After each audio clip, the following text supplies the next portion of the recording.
জীবনে পেয়েছি যে সত্যবর্তী যে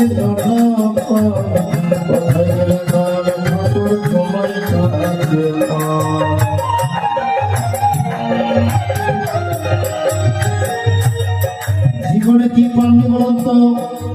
বাড়ি পেয়েছি, গাড়ি পেয়েছি, ধন পেয়েছি, সম্পদ পেয়েছি, স্ত্রী পুত্র পেয়েছি, সুখ পেয়েছি, ভোগ পেয়েছি, একটা জিনিস পাইনি। কি পাইনি? ভগবানের পরম ভগবানের পরম